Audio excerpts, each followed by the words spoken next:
Hello, everybody, and welcome to what is today? A Sunday evening here on Kobold Press. Usually I am out there running production and doing, the usual shenanigans, but tonight I instead get to shake things up and play with this incredible crew of people for a fantastic fundraiser.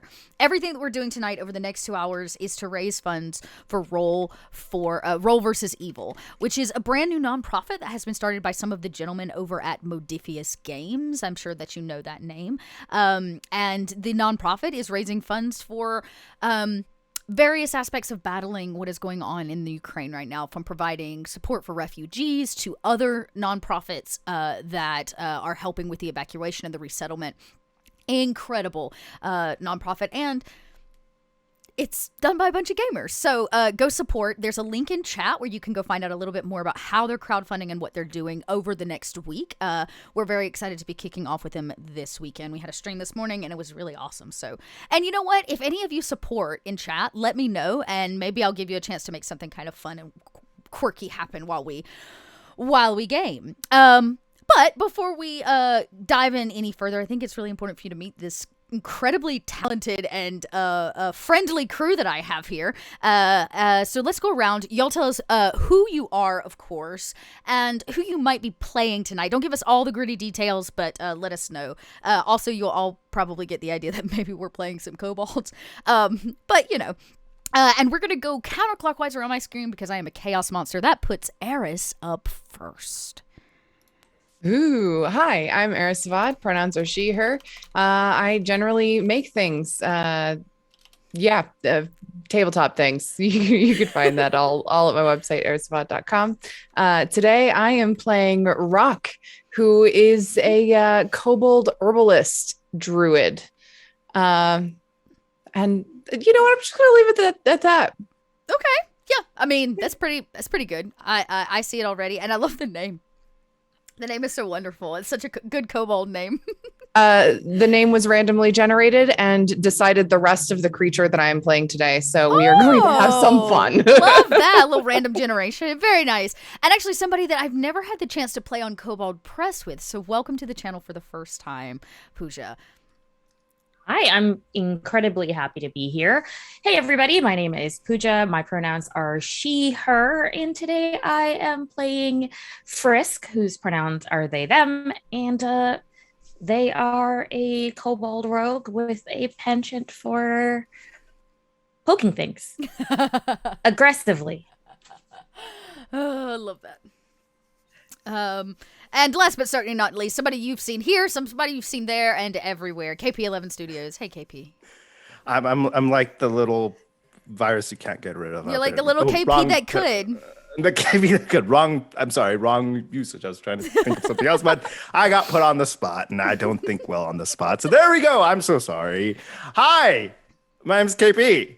And I go by KP11 Studios, and you can find me everywhere. I do a lot of things, but today I get to play with these wonderful people as a bunch of kobolds doing shenanigans. And the kobold that I chose to do my shenanigans with is Beam, and he is a pirate.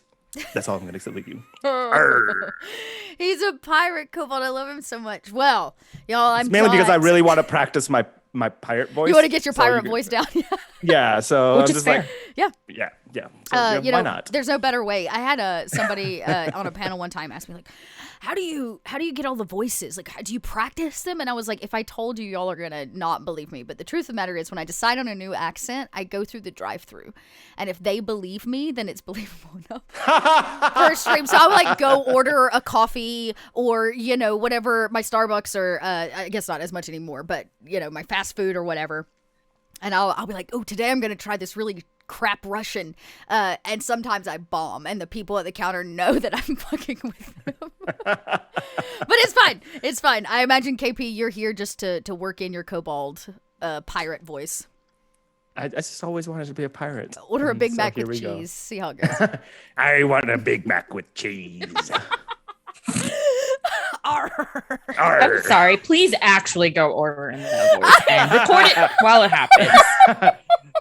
The next stage after this is me wanting to act like and talk like a pirate with an Indian accent. That'll be the next. Oh, that'll be like next I level would not stuff. know what. Yeah, You'll that have to would be, play like a really fusing great worlds. character in the Arr, Southlands. what are you? Arr. What are you doing? What are you doing? Arr. You will meet the end of my rapier tonight. That sounds wrong.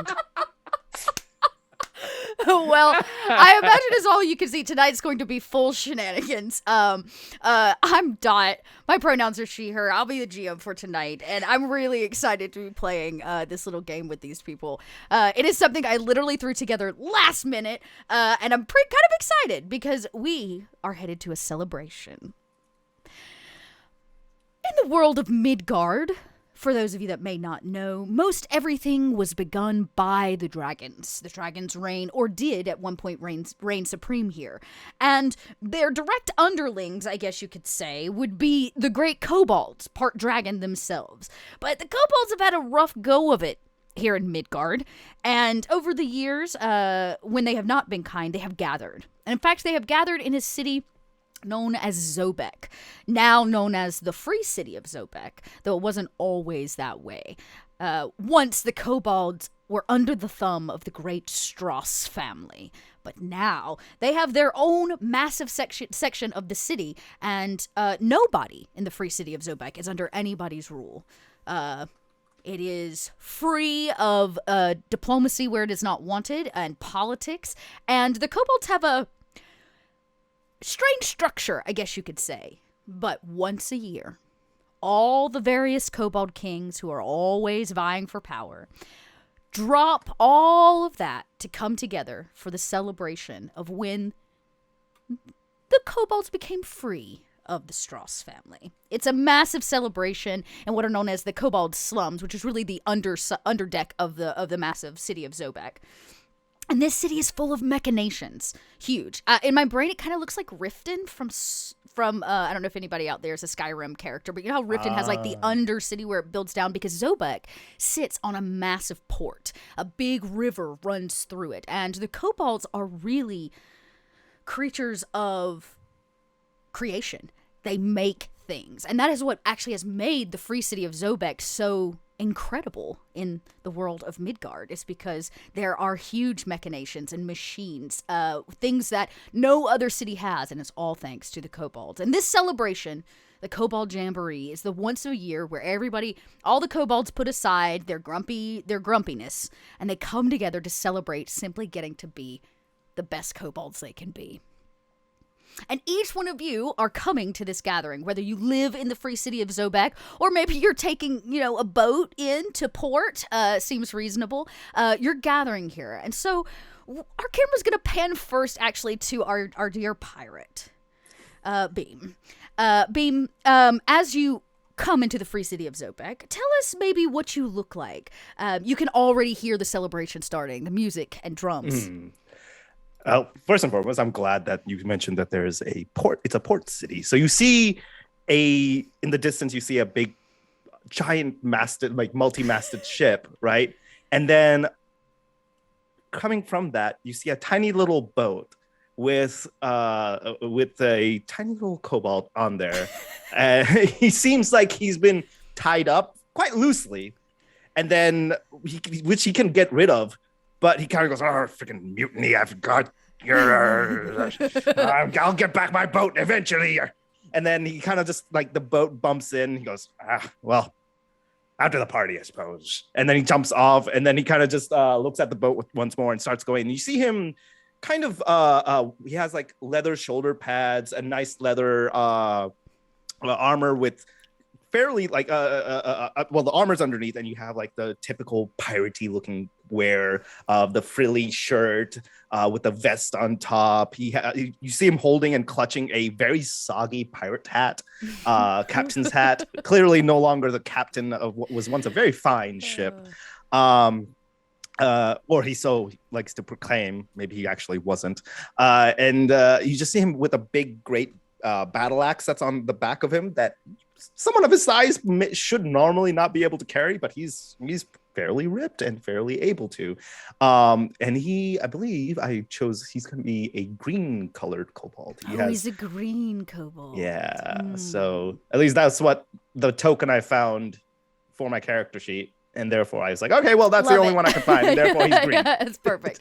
And we see that boat, barnacles kind of scraping up the side as you pull into stone, like a stone undercity. Mm-hmm. And you, like I said, you can already hear the kobolds beginning to celebrate. And as your feet are unbound and you take to the streets, kobolds usually have to check things at the door. There's usually guards and stuff, but now they seem to be letting pretty much any kobold through.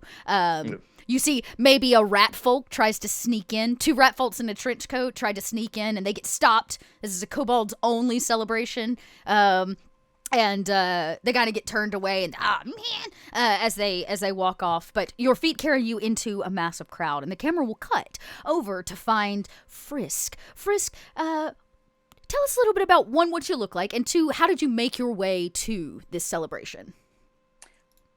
Frisk is from the city. Frisk is very familiar with the ins and outs of town, how to sneak in, how to sneak out. And as someone who, in large part, makes ends meet by relieving people of their belongings, should they look weighed down by them, yes. This celebration is naturally a place where Frisk needs to be.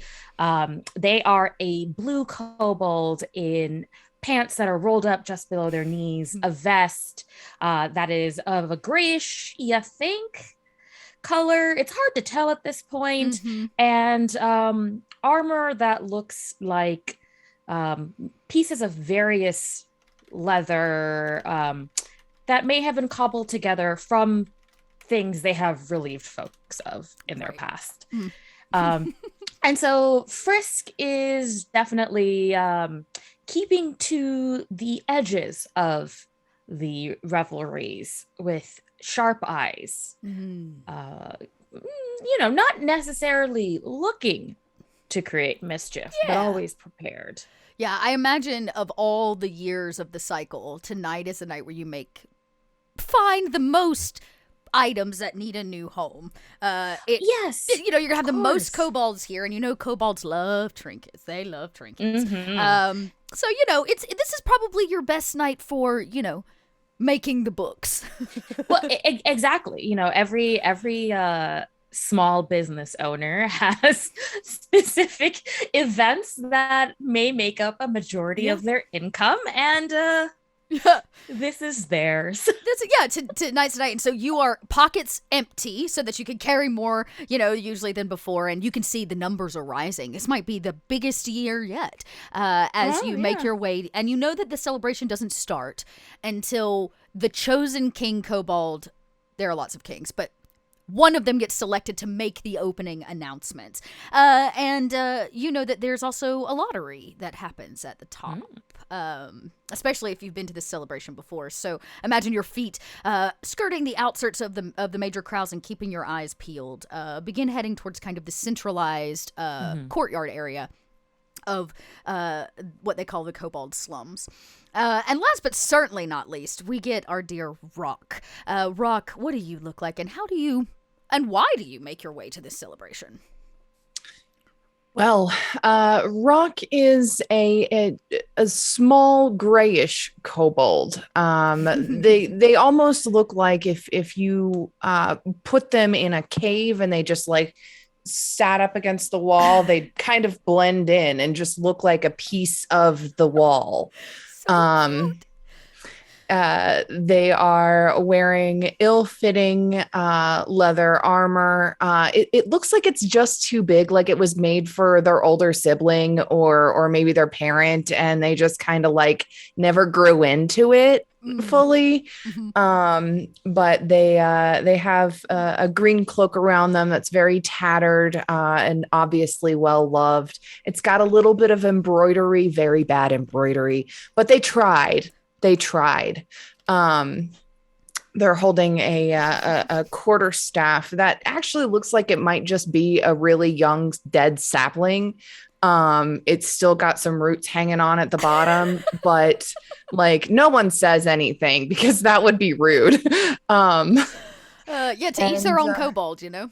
Yeah. And this is their first time in the city. So he's probably looking around very wide-eyed and unsure of where exactly to go, just kind of following the crowd and checking out who's around, who's doing what. They're a little bit more observant, so they can kind of see where everybody's filtering into. So he's going down there. He's very wide-eyed, looking up at all the stuff. And there are probably more kobolds here than you've ever seen in your little druidic life, especially if this is your first time at this celebration, the Great Kobold Jamboree. And maybe you didn't have to travel far. There are lots of woods around the free city of Zobek, including the Great Margrave, which is kind of this mysterious forest that most people don't even travel into. Great places for druids that want to be left alone. Yeah. But you almost are like anybody that's never been to a massive concert or festival before. Your feet just kind of get taken with the crowds of people, and you can see they're all filtering a little bit as you are perceptive and trying to keep your wits about you. They're all filtering into this courtyard, and all three of you from your different perspectives arrive with the rest of the kobolds that are here to hear the opening announcements and for the Great Lottery. The kobold kings and queens sit on the stage. Each of them very different. They kind of reign over certain areas, and they're constantly vying for power here. But they each sit peacefully next to one another on this kind of makeshift stage that the kobolds have made. And a bard-like kobold comes out. He wears kind of like a dingy collar, ruffly like.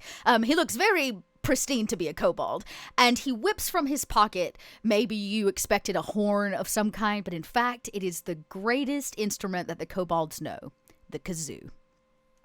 And the kazoo, this gold kazoo, comes up to this kobold's mouth, and and it rings out in the underdogs of the city. And you can hear all the kobolds like, ooh, shh, be quiet, it's starting. As all of the kobolds kind of whisper and settle. The stage that they sit on begins to lift into the air. You hear the heavy sound of chain, chink, chink, chink, as these kobolds have rigged a stage that levels above all of you instead of being fixated to the ground. Just at about 5 or 6 feet, which is doubled the usual height of a kobold.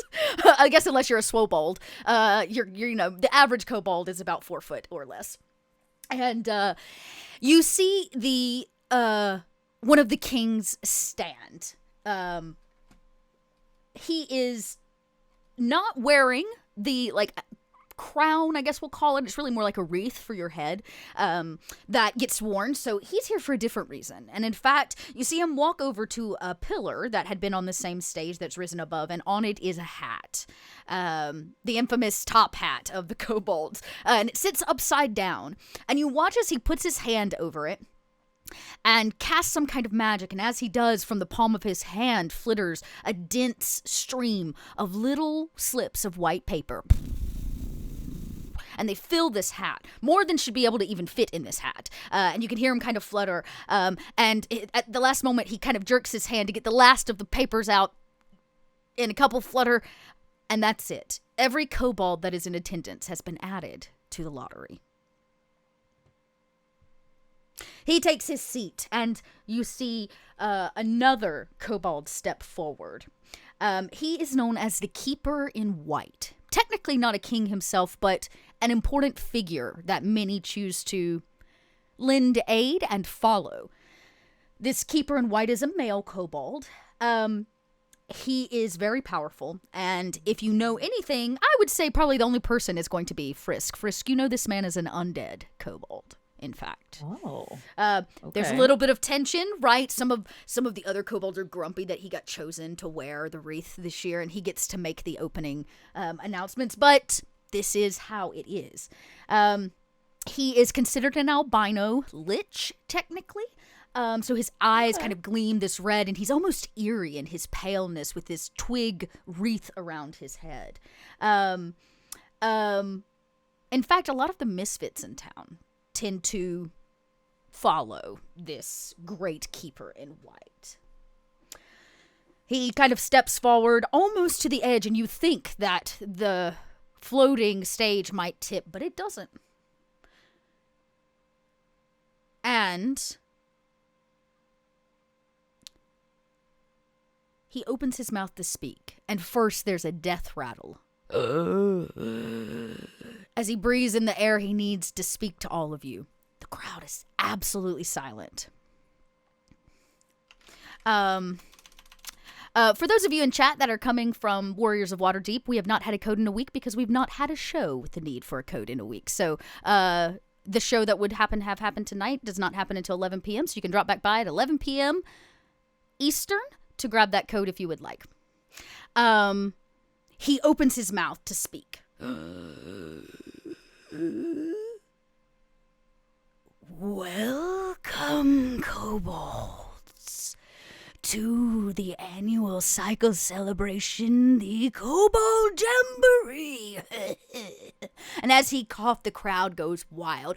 Rah! They scream and they holler and everybody yells and some people clap and there are baby kobolds on small kobold shoulders. Yeah. It's time to applaud. And everybody's like, yeah. And he puts his densely white hands up. Everybody falls silent. And he says, I am kobold of few words. So I simply say, let the celebrations of our freedom begin. People go crazy again. And he says, first, we must draw the names. Now, for anybody that has been to a Jamboree celebration before, so maybe only Frisk, you would know that at the end of the celebration, a giant kind of dance, we'll call it a dance because I don't have a better word for it. It's kind of like a, it's a dance, happens with drums and these kinds of things around a powwow. Yeah. I don't know, a shindig, a hootenanny. Yeah. They all happen around this massive pole. Honky tonk. A honky tonk. They happen around this giant pole right here in this courtyard area that gets cleaned out over the 24 hours of the celebration. But at the top of this pole, every year sits a very unique, sometimes it's a statue, sometimes it's an offering, but kobolds are chosen to create this offering for the top of the Jamboree pole every year. And he puts his kind of gangly white hand over this kobold top hat and he reaches in and he pulls forth the first name. And the crowd's like, oh, who's it going to be? Oh my gosh, what an honor. Oh my gosh, oh. And he unfurls. It's like a lady in church trying to get her Werther's Original out. He kind of struggles with the paper as he kind of crinkles it open. And he pulls out a pair of spectacles. And he says, first on the list, Kobold Rock. And everybody kind of looks around and goes, who's Rock? I don't know who that is. Oh, that's me. Somebody goes, they're over here. And everybody turns. Eyes, heads, staffs, and as if there was a spotlight, it would be hitting you. But it doesn't, and people part, kind of making a path for you to walk up towards the stage. I don't know if Rock actually knows exactly what's going on. No, but Rock has no clue. You've been selected. You've been chosen. You have been chosen. And you kind of make your way through the crowd, and you can see that they have 3 X's like on the floor to tell the kobolds exactly where to stand in case this happens. It's like a new experience for you. And you see one of the one that blew the kazoo, he kind of comes over and shuffles you onto one of the X's. And he looks up at the stage above him, and this same kobold, the keeper in white, sticks his crispy hand out again and reaches in and pulls another name. Did you say crispy hand? Yeah, it's crispy. I imagine his hand's crispy. He's old. He's like a disgusting kobold lich. He's got to be crispy. He's definitely, crispy and deep fried.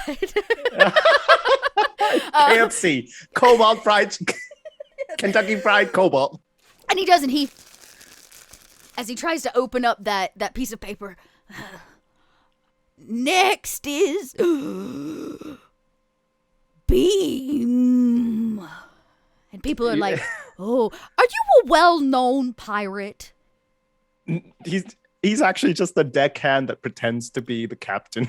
You're almost Jack Sparrow. Okay. Yeah, essentially. Yeah, and he was almost. like, I want to go to this party. And the rest of them were like, no. And he's like, oh, come on, please. And they're like, no. And they're like, I want to go. And they're like, well, you can go. And then they toss him on the boat, dropped the boat, tied him up, and sent him on his way. So that's why he's here. Everybody goes, and then you just see him like at the local, like wherever there's like the drinks are being served. And he's like, someone say my name. What? Everybody turns and one guy goes, yo, you've been chosen. Chosen. And he kind of just looked blurry eyed. He goes, up there. Yeah, everybody kind of points like, yeah, that way. And a couple people kind of clap you on the back as you pass. One person goes, I heard he was a pirate. Oh, yo, well, I heard he scrubs decks. You, who said that? Who said that? You see this hat? This is a pirate hat. I'm a pirate. Everybody, you see like the bottom lip of every kobold in the area kind of turn under as they just keep pointing towards the stage. Keep that yourself. All right. the little crowd parts again as you kind of weave your way up, and you are by the same kind of bardly kobold stood next to Rock, a gray kobold, a green kobold, and there is one X left, and this keeper in white does not hesitate. Deep into the hat they go as they pull forth one more. We get it takes even longer the third time. They lick with no saliva because they're a lich, their hands to try to make it easier. And they can't. And at the last moment he says, a local. He whispers and everybody's like, who is it? Oh, it's somebody from here. Oh, Frisk. And everybody, some people I imagine know you, Frisk, and a lot of people turn and point. And I imagine we do catch you a little deer in the headlights. Yeah, Frisk was probably halfway with their hand in someone's pocket and like suddenly stands to attention. Yeah, there's like that hand in the cookie jar moment. As woman goes, hey, maybe she like kind of bats it away. And he says, come, Frisk, you are the final selected one. People would be more likely to come up if you don't sound so creepy. Yeah, somebody on the other side goes, hey, you owe me 20 gold coins.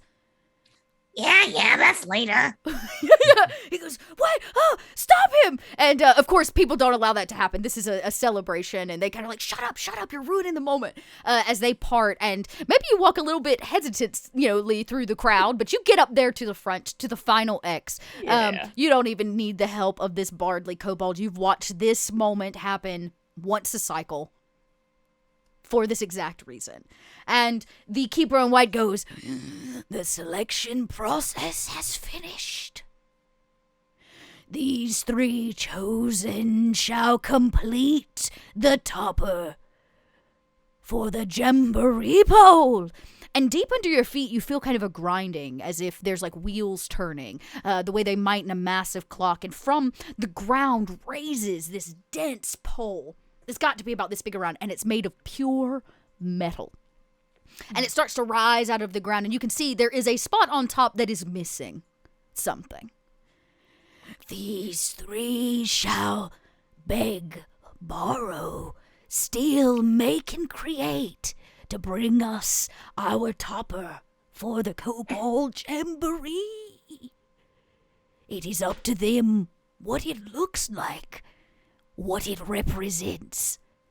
But in the end, it must appease the kobold kings and queens. And you see all of them, like, some of them are kind of sketchy, some of them aren't, but they all look kind of down at the 3 of you off this risen stage, now this giant pole between you and the audience. And he says, the clock starts now. You have until sundown. And wait, you can't just randomly pick us out like that. And then you see the little bard kobold go, shh. as he blows. As he's blowing it, like Beam tries to like grab it out. Like, stop that! Yeah, you pull it. Actually, but I imagine like he's like the guy he's like turning away. As it gets a little weird at the end, like as he gives up on it. And you hear all of the kobolds. They put their little kobold hands and claws in the air. Everybody screams and celebrates. And in that very moment, you hear the drums begin. The celebration starts. Kobolds roll out carts selling all kinds of things. There's activities and all kinds of crazy stuff that you can participate in. But the three of you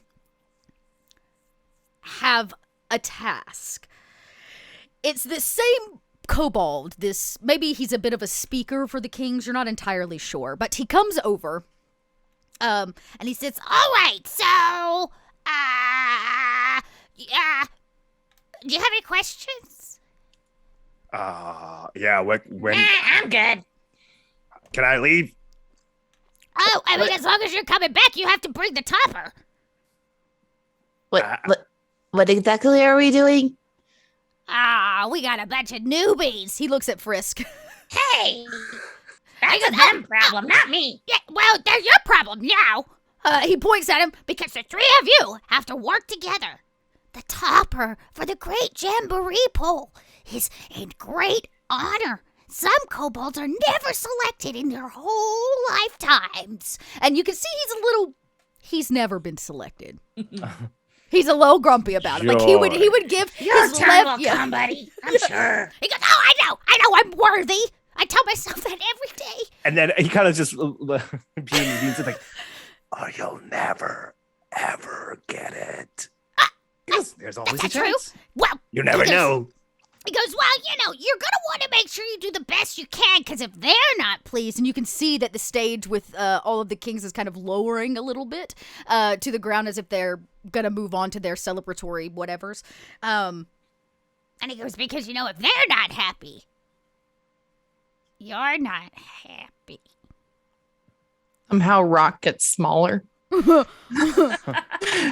like, ouch. Well, what do those pompous pricks want anyways? Well, I mean, between me and you, some of them are pompous pricks, but they want to celebrate being free kobolds. And he kind of puts his finger like into your chest, Ain't he's like, nothing more "You free should than open wanna seas. I don't know about all that. I've heard there's some scary stuff on the seas. That being said, we need a topper, and it's got to be perfect. So get your kobold heads together and be back here by sundown, or they're going to be very unhappy. Yeah, you don't want them unhappy with you. It's better if they just ignore your entire existence. All right, well, where do we start? I mean, you're the selected ones wherever you want. How about this mug? I mean, that's can't put a mug This is on the a mug pole. that he was drinking out of earlier. He's like, He goes, "Here, if it's put that part on important the and top." special to you, is it rare? Does it fill itself? Do you get free beer? Yes. I can fill it. With what? I mean, you put it out in the rain, it fills it all on its own. I don't think this guy gets the point. That's not my problem anymore. So I'll see you at sundown. As he steps off, and you can hear him like as he walks down the street, trying to make some extra gold. This is a chance for him to perform and make a little extra money with his golden kazoo.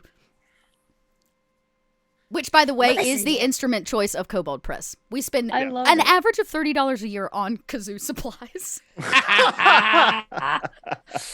Oh man. Very important business expense. It's very true. It's very true. But you also cannot leave that in the wrong hands. You can't not, and his seems very special. His is a very special kazoo. It's like gold colored. He's probably given by one of the kings. So he's out there. You just see him like strutting along, playing his little kazoo. No. After he leaves, Frisk turns to Peeb and says, Listen, buddy, you ruined this for us. I can never come back to town. So we gotta make a good show. That sounds like a you problem. Well, Oh, I'm gonna make it a you problem. And Frisk may just gently tap their rapier hilt. oh, well, okay. Since you're the expert here, what was last year's thing? What was last year's thing? That's I a don't great know. question. Last year's topper, some of the kobolds left the city and went to the nearby scary forests of the Margrave, and produced what's known as an amphibian pearl, which is pried from the back of this massive toad that lives inside of kind of the swampier areas of the Margrave. That's where they started, right? So they dug this pearl out of its back, and built this kind of like shiny topper. They put like gears and lights on it so it spun. By the end, it was a little like a disco ball. Okay. Yeah, I share that information with the two. So, you see, we got a lot to live up to. Oh yeah. Okay. Well. This seems like a lot of work. Well, yeah, I came it's to party. party. Well, if we want to go into the Margrave, I'm from there, so I know the area a little bit. I can help us get around. But I don't know what any of these fancy people would want from anything in there. Are there fancy creatures in there? They seem to like that. No, I don't think I've ever seen a creature that I would call fancy. Would they call it fancy, though? I just know Maybe. things on the sea, so Unique You would land probably lubbers. be the more unique, not fancy, but yeah. And you would know the Margrave is a rather dangerous place, especially if you don't know how to mitigate it. And the fact that these kobolds went and wrestled one of these massive toads to get a pearl is kind of a like life. They basically went on a suicide mission to try to assure this thing got back. It was that's these frogs eat kobolds in a single bite. Yeah. oh, Yeah. So I like we could, but whew. What about the sea? Dude, I mean, you got like things with like 8 arms and things. those are called tie it up in octopi. knots on a Yeah, pole. the That'd be kraken cool. and octopi, and there may be some, I don't know, some clams, mussels, fish. Like Oh, fish. I could They put got a, muscles. no.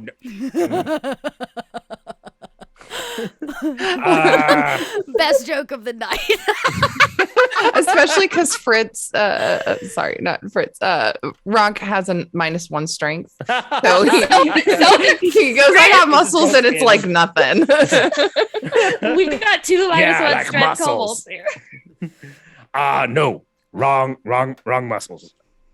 I don't know. Common is a weird language. But I don't want to put food on a pole. That's not fun. we could is there any like fish that have shiny scales that you like a very special scale or something that you can put on there? There are. Most of them are actually not native here, but this is a port city, so you may be able to find some. You might have to like barter for them. You might be able to see what kind of other pirates or we'll say sailors and fishermen that you might know. That is like a total possibility. Welcome in, Raiders. So glad you're here. We're on a little kobold adventure. And we're raising money tonight for a really good cause. So check out RollvsEvil. Let's see.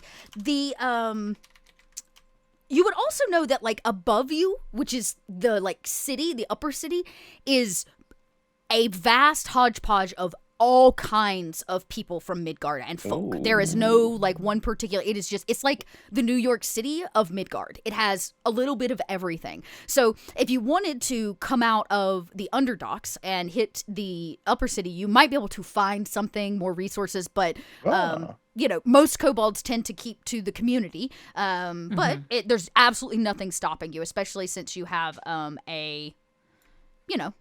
somebody who actually knows a little bit of something about the city and is from here. All right. And that's Frisk, right? That would be Frisk, yeah. Yeah. Okay. I don't know where. What about you, Sticky Hands? What? My hands aren't sticky. No. They look a little sticky to me. Yeah. Oh, What'd you get? well, I was hoping I'd get glue tip for fingers, but it hasn't happened yet.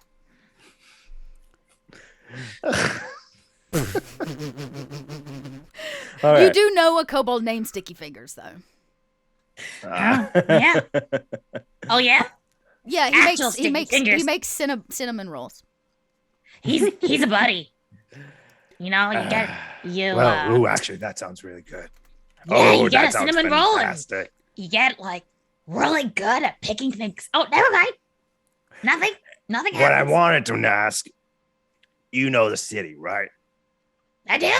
I'm from here. I thought I'd come Right. with that. Do you know be there any fancy marketplaces that you could just go to Well, and maybe Yes. find something, I don't know, you just want to exotic? buy something? I mean, if we have the money.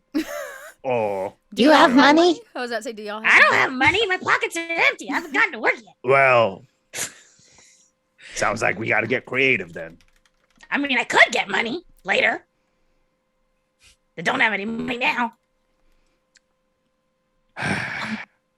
Yeah, I don't think I have any money either. I have like, Now, you know what? That being said, there are I mean, you could hire somebody to make something. There are a lot of makers here, both kobold and not kobold. I am a tinkerer. You, Hold up. I mean, if you're a tinkerer, you could try to make something. You just need to find the materials. You know, buying something, it would totally work. Maybe if it was like that expensive or does that level of thing. Ooh, okay, I have an idea. He kind of turns to like, well, if we can find the materials, I can make something dazzle, if you know what I mean, something sparkle. A little bit of ammunition, a little bit of fuse, not a bomb, just something that kind of creates light and creates a little sparkle. You know, we have to work with cannon and ammunition all the time, and I've learned to tinker and make things here and there. I just don't know where all the materials would be coming from here. Can we take things from those cannons? My crew not so friendly right now. But pops Wait. out the docks. Are they not out here partying? Would they even know? No, they're losers. Ow. That's a good point. The docks are minimally watched right now. The people that are watching are drinking because this is a celebration, right? Which means the boats are relatively empty. The kobold stores are not because people want to make money, but nobody's like coming down to the docks for fish when I can go to the fish stand and get like, you know, crispy fried, you know, Kobold. Yeah, kobold. Yeah, you know, so. No, we're not cannibals. No, I'm kidding. No, it was That one was- cannonballs, not cannibal. Yeah, that. See, Rock gets it. Yeah. That's definitely an option. Midgard's well guarded. There are cannonballs all over the place. Okay. Mostly up, Oh, but well, where there's cannonballs, there's ammunition and gunpowder. So if we can get in our hands on some gunpowder and perhaps a container, I can tinker a contraption that, if lit, will open up and create a bunch of little sparkles. If you put that on the tier. Oh, what if we get like a big glass ball, and then inside the ball we can put some dirt and make a little terrarium with like sparkly things coming out the top. Oh, yeah. Yeah, because if we're celebrating freedom and abundance and life, why not celebrate that with some more life? Would the Smart guy. fire like kill the plants though? I don't know how plants work. Well, I would imagine it being that terrarium you called it, right? That little glass ball. And as long as it's not too of much of an explosion, or I could put it on top of it so it just comes up from the top. Yeah. That would be like the fun that helps the plants grow. Oh, Well, yeah. look at you, creative one. Well, Yeah, I've never seen a terrarium. I'm not fancy, so you know. yeah. It's- Well, you know, the Margrave Forest is like a really big terrarium. Only, I thought it was a forest. yeah. But Okay. a terrarium is like a fourth, like a little one inside of a container. But the Margrave is a big terrarium, and like the whole world is the whole bowl. Yeah, terrarium's just a really fancy word. Why don't they just say forest in a bowl? One word versus many. But I mean, I told you, Amen. common is a very strange language. I don't know why we even use it. Maybe we'll just call it a forest bowl. oh yeah, everyone knows what that is. Yeah. Okay. All right. So Well, where we do need get a ammunition glass bowl? and a glass bowl. So let's And see. plants. Frisk, you know this place better than anybody. I'll give you a check here. You can All right. make a let's see. A survival check may give you some information about what's around here, what places you might be able to find. But I'm gonna let you make it with advantage because you're a thief. So All right. you're kind of part of the thieves network of the entirety of Zobek, not just really the kobold slums. Okay. I do have a feature as well, by the way, as Oh, the wow. deckhand. The Community of the Briny Deeps is what it's called. And then basically it says that how can anyone other than a fellow deckhand understand the relationships you have with the ocean? Should you require aid, your fellows will help you arrange transportation and help answer any questions regarding nautical matters and Okay. considering cannonballs. Yeah. So, maybe or nautical these matters. fish or whatever. So, I would say you could go back to the docks and try to talk, or go try Okay. to find some of your pirate friends to use that. An 11. That's just above average. The things that come to your mind. You don't know where to get tiny forests. That is not something that you can just buy. Yeah. So that piece you're not so sure about. You can get bowls anywhere. If you want fancy like orbs or those kinds of things, you're going to want to hit one of the higher end magic shops, which is going to be above. And there are tons of them. Some of them are junk magic shops. And then in terms of the gunpowder you need, there's a district above that tends to cater towards gunpowder fanatics. They tend to make strange weapons using them. They explode and make noise. But your mind pings on one particular crazy gent that is always smack dab in the middle of the like food cart district, not selling food but trying to sell dragon fireworks. He sells like things that are big displays, but he's nuts and nobody trusts him, so he rarely ever sells any fireworks whatsoever. But he also pings into your mind. Yeah. So that was All right. okay. Sorry, go ahead. I mean, I don't know which one of us. As far as the people in Midgard, Frisk will share that information. Mhm. Yeah. So, how fancy a bowl are we looking at? Oh, I guess how big does this thing need to be? well, Well, it has to go From on what I- that. And Frisk will point to the bowl. And you can see, I mean, if you want something that's really going to be seen, you're talking larger than just your average fishbowl. You're going to need like a big, like a disco ball sized topper almost, you know what I mean, to go in it. There is a glass blowing section here in the Under District where there are some kobolds that do glass blowing. So you might be able to convince someone to like make you one. You could also potentially hit a magic shop and buy one. Usually, I imagine as a druid, if it doesn't come from the forest, you have to eventually like acquire those kinds of things, and you would know you're gonna need to hit like an alchemy shop if you want to get one that's like kind of pre-done. There's also always the option of like a hobby shop where you might get like bottles that ships go in, or those kinds of things. They may have something along that as well. Like maquette building, if you would. But Beam, you would know that you absolutely at any point could go try to suss out some of the local soldiers, fishermen, or other pirates to gather additional information if you're interested, knowing now what you know from Frisk.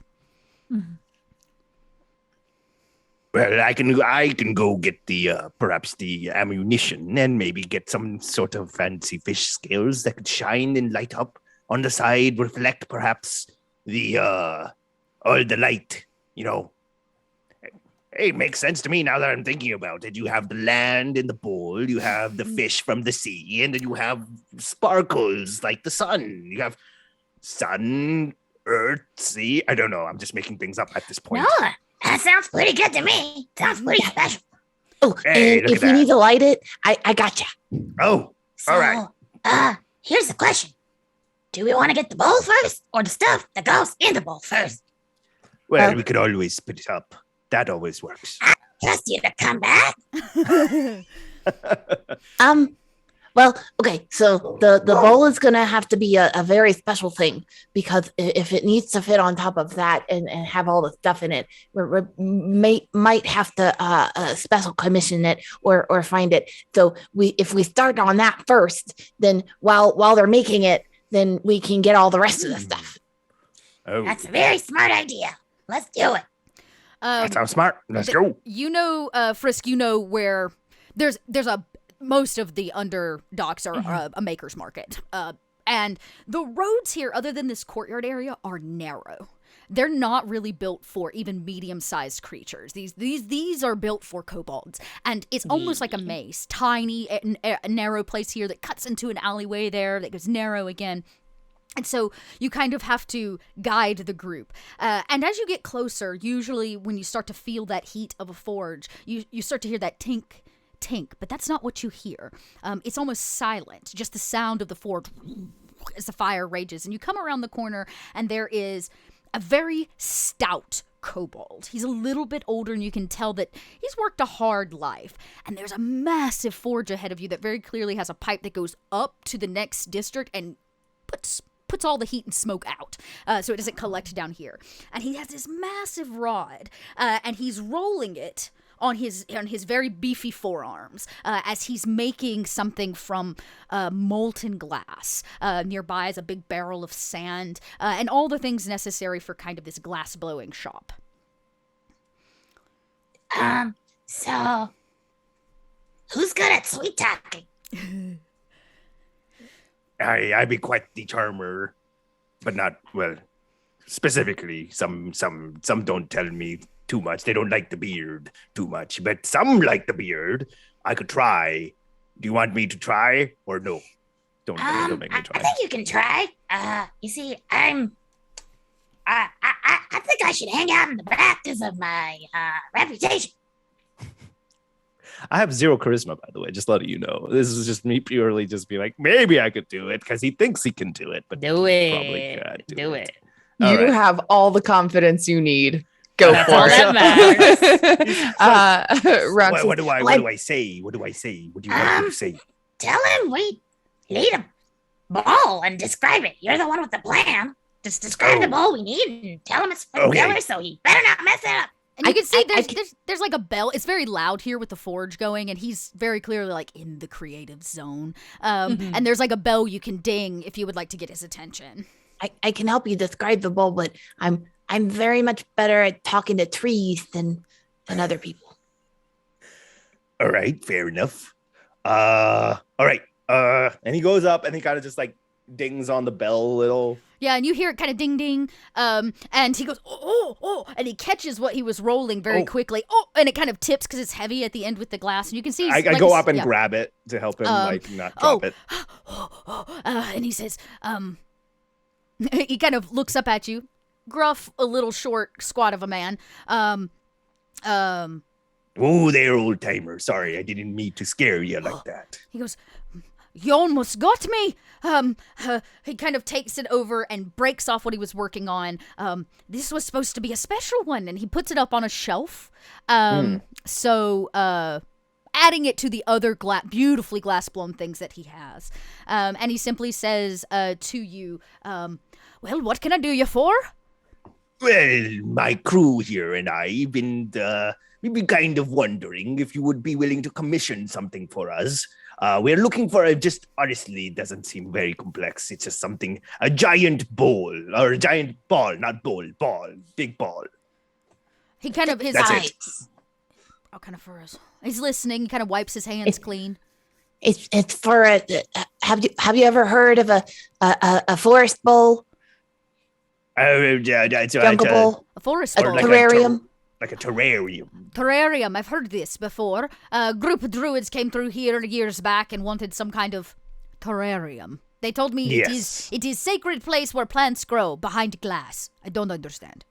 Well, that's Yes. the gist of it. I mean, that's basically what it is. Just a big ball and then plants. So how big? Uh, yeah, big. I don't know. I'm pretty good with numbers, perhaps. That's And then okay. Yeah. at this point, he's gonna start describing. Yeah, he's gonna start Okay. describing basically our New Year's Eve ball that drops on New Year's Eve. Yeah. Yeah. He And goes, it's like, wow, that's a big bowl. well, I mean, we have to make a statement. It's going to take Could me be some smaller. time. And By this afternoon or evening, because I think we have a deadline by the end of the it's day. a rush job, you say. And he kind of, you hear his claws kind of wrinkle together because this is how he makes it. Well, money. it is sort of kind of that was just what we were told. We don't know if that is exactly when we need to have it by. But Yes, it is. It is. oh, He well, goes, apparently yes, it is a rush job. all right. And he kind of goes turns and He goes, "Ah, I'll it's gonna take your cost." rush job, but it's gonna cost you about 100 gold pieces. Would you excuse us for a second? And he turns around and then kind of goes, "How much cash you got?"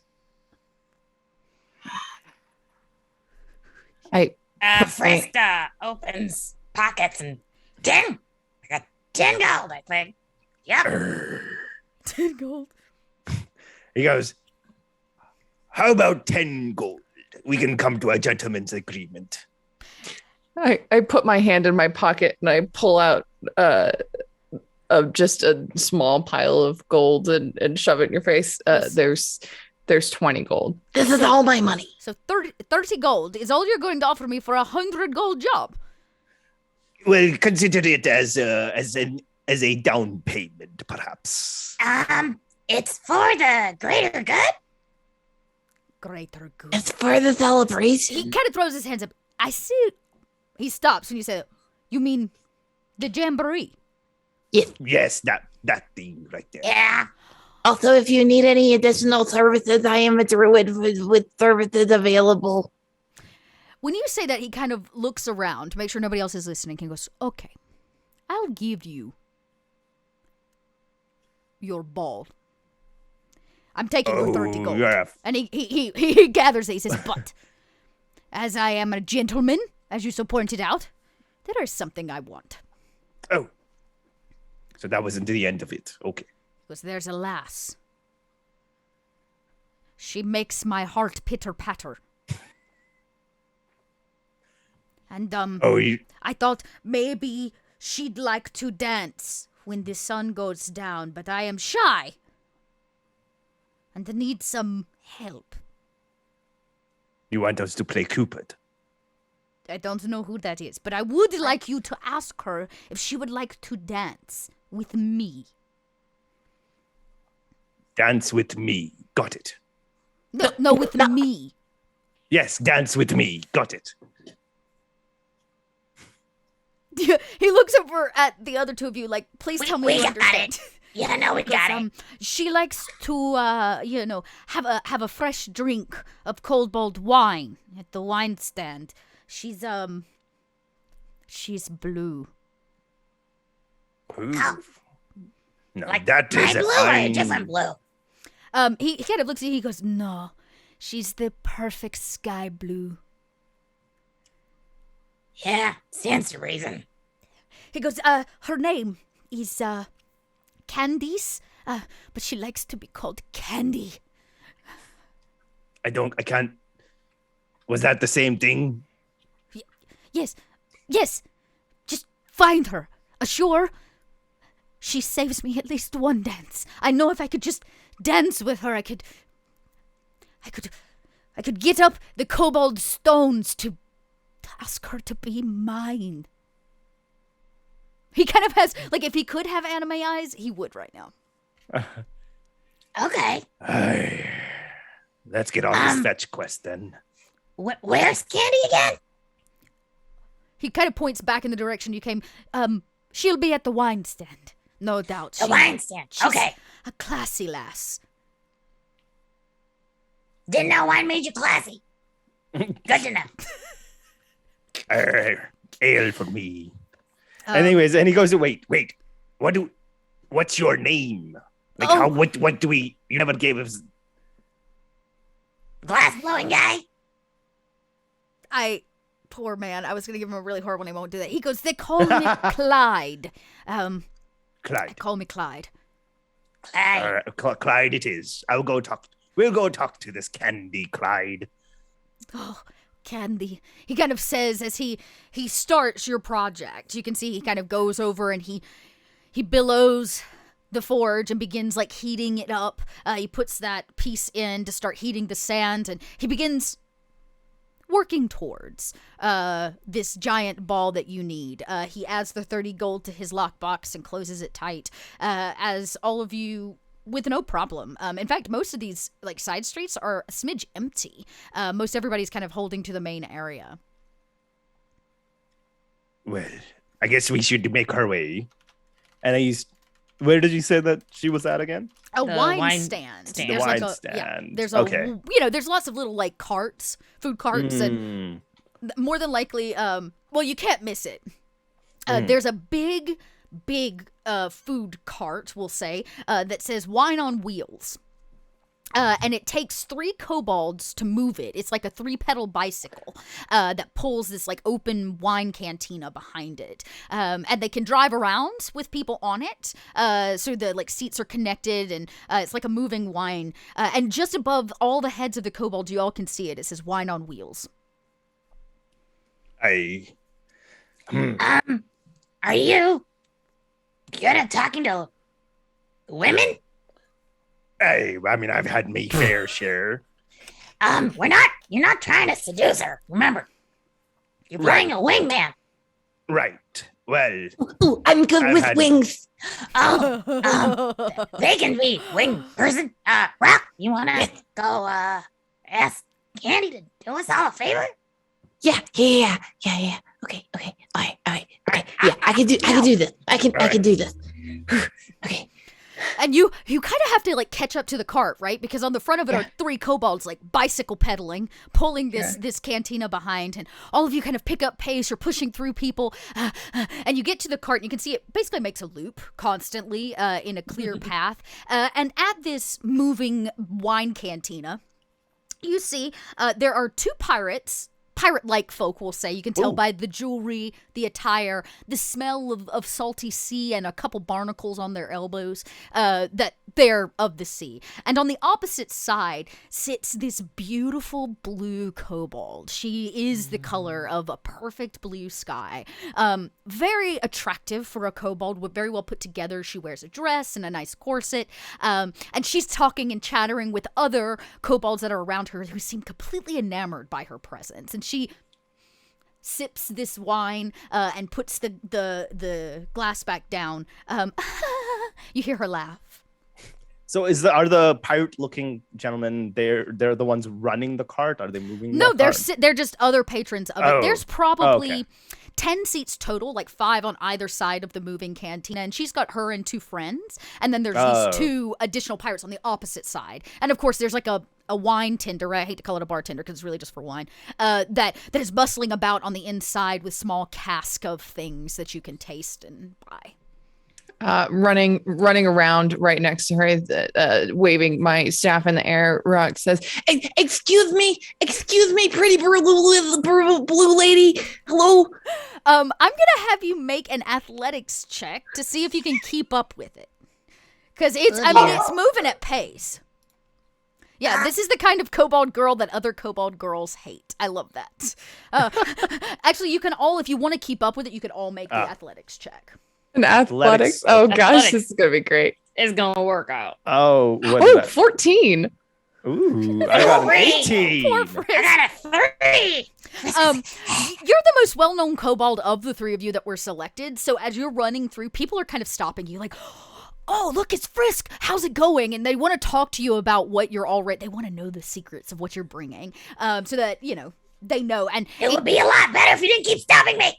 and they're like, "Oh, I'm sorry," but then it's somebody else, and it's somebody else, and you're a little behind, but you can see just the staff of Rock as it kind of runs ahead. Rock, you actually and as well as B make good time as you run up behind it, and you both Hey, jump how do you stop onto a this thing? seat. As soon as you get close, you hear one of the kobold in the front go, "Halt!" The whole thing comes to this judder halt, and the wine kind of splashes a little bit. One of the pirates, it splashes on his frilly cuff. And he goes, "You can't get wine out of this." As he kind of pats it down, and the other one goes, "Doesn't matter, it looks like blood." And they ting glasses and sip again. And the kobolds allow you to hop on. Frisk, you're last on, and you make it just as they're pulling off. You have to do the caboose hop to hit a seat. As you kind of, I imagine you actually wrap yourself around one of these flat seats to get on board. It's not even butt on seat yet, and you jump on, and it begins moving again, and you can hear the little bells as it tings up, and this beautiful kobold, Candace, she turns to you and she goes, "What?" Well, hello, sweet lady. I've been sent by an admirer, who makes some beautiful, inspired work, and has found you extremely inspiring, like wings on a beautiful blue jay. And would you dance with Clyde, the glass blower, tonight? Roll a persuasion check. With a -2. I love this You so got much. this. I believe in you. With my -2. Can I give her 9. A 9. She Can goes, can I give an advantage just because I'm in the background? Aye, yes, Clyde, yes, aye. know And they what? kind of just doing What- little yeah, muscular are you proficient in persuasion? I am not. Okay, I was gonna say you could give the help action, but in this case, I'm gonna actually make you roll a persuasion. You have to roll separately since neither of you are proficient. Well, I'll take an average of your two. Do I just click what do I click? Just click the exactly? persuasion on your character sheet, and it should roll it up for you. Oh, Like okay. the word. The yeah. word, yeah. And that is a beautiful 5. Oh boy. She She was just, look. Okay, what do just you like, say? "Arr." I'm just like, you should definitely dance with me. I mean, with Clyde. He was saying me, but I didn't quite understand why he would want you to dance with me. But I think he kind of wanted you to dance with him. I don't really fancy you. You are not shade of blue. You normally. She stops, and you watch as these big eyelashes bat as she tries to take all of this information in. She goes let me get this straight. Candy is supposed to dance with some kobold named Clyde because he's I mean, an the names admirer? match very well. They both starts with a K. Yeah, I guess Clyde and Candy's nice or whatever. What if I say no? I mean, you could, If I but then that may, would mean bad things for us. you see, Clyde's kind of doing us a solid. We have a really important task today. So we need Clyde, and Clyde apparently needs you. She goes So- wait a second. I know you. I Yeah? know you. You were selected to create the topper for the pole. That's Yes, right. Clyde's exactly. making the topper for the pole. She goes, oh. And she leans in a little bit to Frisk because that's a great honor. And she goes, if I give Clyde a dance, will you give me a dance? Heck yeah. And she Oh, goes, I don't- Okay, well, it doesn't deal. matter. I'll save a dance for this Clyde, but when it's all said and done, you have to dance with me, creator yeah. of the topper. Well, your shade of blue, my shade of blue. We'll make a pretty pair. Oh, Just don't tell Clyde. it'll be so blue. Hey, we don't know that's the best color out here. She goes, don't I know it? Well, they say Okay. green is kind of like emeralds, so I don't know what you mean. But, yes. Stop talking. And she goes, like, if we're done, I want to enjoy my wine. Yeah. Well, when do you want us to tell Clyde to meet you? Is this at the dance, or how do you have a letter? How do you perhaps like a handkerchief to give to him? Oh, yeah. We're in Bridgerton now. Yeah, what up, Yeah, man? absolutely. She goes like, okay. And she reaches Like down. a token of your affection. Yeah, she reaches kind of down her blouse and she pulls out a handkerchief that has a little blue emblem, like for her family, probably. Like it's like a crest on it. And she kind of waves it. Oops. And she drops it right in Frisk's lap. But what does he get? And Frisk like puts it away in their vest. She goes, oh, I guess like he can have one of these. And she pulls the set of kind of pearl earrings, like one of them off, and she passes that over to Rock. And she goes, he can like have this or whatever, but I have to get it back. Beam 'cause goes it's a and magic grabs pair. that and he goes, "Oh, that's a shiny one. What does he get tonight?" Hey! Well, I mean, we're kind of providing some sort of. We kind of already gave 30 gold for all of this. I think we kind of deserve a little bit of a. She goes, like, that's all I've got on me. And you can see it's a very tight-fitted dress. There are no pockets, right? There are no pouches. She definitely came out to party with nothing on her because she knows she'll get everything that she wants. And she reaches up and she pulls like a chain, like a cable, the way you might on like a tram or something. And you feel the whole wine bar come to like a resounding halt. And she goes, like, this is my stop. Okay, bye. And the two additional kobolds like get off and they both go bye as they kind of trail behind her and people kind of, ooh, it's Candy. Oh, she's kind of, I don't know if she's a proper mean girl, but she's definitely the popular she's a popular kobold, an eligible bachelor if you would. And she kind of waves and flutters, and if she had a handkerchief, she might drop it, but she already gave that to you. And she kind of putters off into the crowd, and you see the two pirates that are still sitting at this open wine cantina with you. One of them leans over and goes, well, sir, I have to say that was embarrassing to watch. Who said that? But wasn't me. You take that back, you landlubber. I ain't no landlubber. You are landlubber, I and you didn't. know it, yes. He goes, I didn't get this barnacle I lying see in a the dirt. glue job when I see one. That ain't no barnacle I've ever seen. He goes, let me see your barnacle. It ain't as big as my Oh, and then barnacle. he just opens up his chest and there's like barnacles on his chest. Yeah, under Get like, on my level. oh, the other one goes, oh, that's a good barnacle. Look at this one. And he kind of pulls his sleeve back and you can see he's got a bunch of barnacles growing. And he goes, I like you. And the other one goes, you I don't like like you. him. You like me. And he goes, arr, arr, arr. Arr. It's We're having a pirate off. yeah, it's like a moment. And he goes, all right, you are not a landlubber. After he kind of sees your barnacles and he goes, but you came a long way. I don't know you. We've been lost at sea for some time. We've been gone for a bit. But it's been a sad tale. Me crew almost mutinied and kicked me off the ship because they didn't want to party. They didn't want to party. They didn't want to party, could you believe? I can't believe such a thing.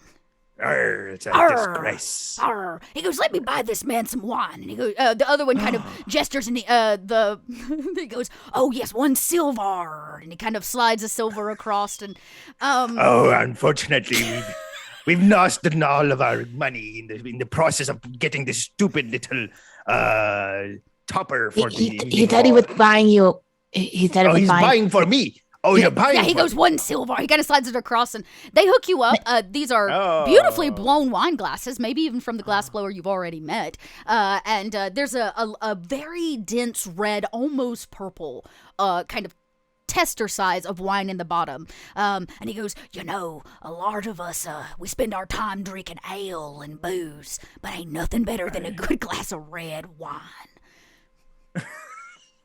I don't know about that. A good old ale just hits right, you know. He goes, but I could give it a trot. yeah, he says, give it a taste tester. Wait. You gotta spin it. And smell Look it. at you fancy pants. And he kind of just swashes it around. And he goes, yeah, am I doing it right? They're not This is wearing what I'm pants. They're not.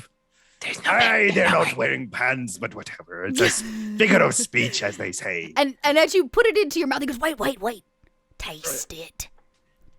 What is there to taste? There's nothing here. He goes, put it in your mouth and this is taste too it. much work. And he goes, wait. Don't swallow it. he slides I in- don't swallow the He goes, you wine. don't swallow the wine. and he slides over a bucket. And he goes, you spit it in that there bucket. Oh, now you're just speaking blasphemy here. I am not. This is a lot of cob swallow. And he just, but he does it anyways. 'Cause he does it. And we hear it like tink into the thing, and he goes, all right, lucky. And he puts a hand on your shoulder. and Oh, goes, that was a bad waste of wine. And he kind of looks into the bucket. Is there a lot of wine in there? There's a lot of wine. I mean, it's a taste tester bar, so the whole point is to like taste the wine, but nobody My really heart. gets drunk. Oh, my heart, it breaks. Oh, there's so much wine. Oh, He goes- I can't stay here anymore. He puts his hand on his shoulder and he goes, oh, yes. Well, how did it taste, by the way? It was good. It was really, Oh. it's like a very dark berry, probably blackberry or something, perfectly fermented. Little bit of honey maybe in it. You're not entirely Oh, sure. that It's not was as thick as a mead, you know what I mean? But there's a sweetness to it. It was good. I think I You just- really would I wish to turns have to the it taste bartender. like drank it. Yeah. Bartender goes, bartender, or wine tender be you. Could I have a bottle of that fine wine you've just given that I've absolutely wasted? Sure. I mean, that's what you do, right? You taste it and then you Yeah, I buy grab it. I wine. go, and being a great, grandiose host that you be, you got this correct. Thank you. You're a fine lad, fine crew. If I had you on me ship, we would never lose a land. We would never lose any booty. I will take this for me now. What- Bye. Wait, Bye. Good friends. Bye. Have a good day. Do you hop off? Oh, and then he pulls the chain as he gets off. And it kind of jerks, and they come to, you hear the kind of bike wheels like as they squeak a little bit on the cobblestone as it comes to a stop to let you off. But the one guy was looking over at Frisk, who had like pinged him. Frisk was trying to ping Beam, but if Beam leaves, Frisk leaves. And as they're leaving, Frisk will be like, you didn't want to ask those guys about gunpowder? What? Wait, what? Sorry, I got pinged. Did you not want to ask those? Oh, people that's for- right. I run back and say, hey, my good friends, thank you for once again for the wine. But before I go, Wait, do you know where I can find some gunpowder, some fine quality gunpowder? gunpowder? Yes, I mean, Gunpowder. you could break open any old cannonball or barrel on somebody's ship, but you wouldn't be stealing now, would you? No. With fine friends like yourselves, I'm sure there would be others that would assist us. But thank you once again for the wine. I will talk to you later. Goodbye. Wait. The other guy goes, stop. And he reaches Oh. out and kind of grabs you by your scruff and pulls you close. And he goes, I'm only doing this because you are making the pole topper. I'm sorry, what? Oh, yes, that thing, yes. The pole topper. And he goes, I'll give this one to you for free. and he kind of You're a gestures good at, lad. at You're a the, good lass. He goes, I wouldn't go picking fights with any pirates here. Ain't nothing worse than being in shackles by the end of the day. If you go up, Oh, no. And he points like to the upper city, and you can hear people walking about the day-to-day activities of Zobek. he goes, if you go up, there's a kooky man. He's got what? a kook, Oh, kooky man, and he's got a shop. Well, it's like a stand. He sells things that go boom. oh. Well, how much would he charge for something like this? Oh, now that I don't know. I ain't the captain of our vessel, but you might be able to. I mean, he's kind of kooky. Well, we kind of all go a little kooky out on the seas, I suppose. Oh, All right. he's a landlubber if I ever seen one. Oh, that's the worst. He's an old landlubber. Good luck. And they kind of pull the chain again to get the bike started. And the two of them go, arr, and tink glasses, and then spit into this thing as they. Every time they do that, you just see him clutch his heart. He Yeah, and but then you do have a opens that bottle immediately, of just like swigs half of it because he's like, "Oh, I'm not that. That was such yeah. a You waste." glug, and it's just as tasty as it should have been when you were supposed to get your sip. But the three of you are kind of left again, muddled about the people. On somewhere near the courtyard, right? Because they just kind of circle it, and you hear the ding ding of it as it speeds off and continues along the way. What do you all do? Well, we have two options now. So, he goes, "Well, we could go the legitimate way, it seems, and go to this shop owner and purchase some explosives, some gunpowder." Or, considering we don't have any funds, probably open up some casks and steal it. Well, not steal, more like acquire for the evening shindig, if you will. I'm They're totally all fine. Appropriating items for the greater good. That's the spirit. What do you say, Rock? I gotta find some dirt and plants. I Right. think we can probably steal those take them without a problem, right? I mean, we do have a big old Wait. forest, and then there's a bunch of gardens around. Wait. We don't have to. You can't steal plants. They're living. Plants are people too. You can't Right. steal them. You can relocate them forcibly.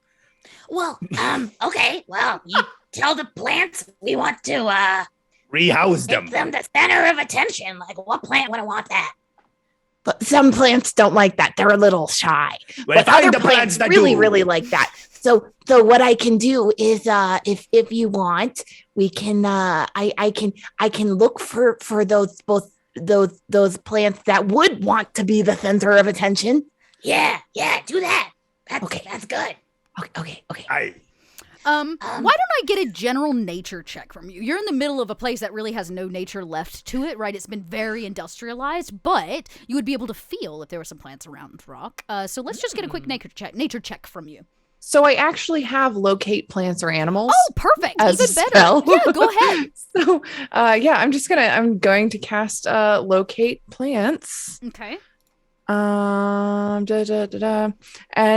so I'm I'm gonna cast it as a ritual. Okay. So Rock just kind of rubs his hands together and then plops down right where he is in the dirt and starts using the roots of the staff to Nice. kind of make little circles Yep.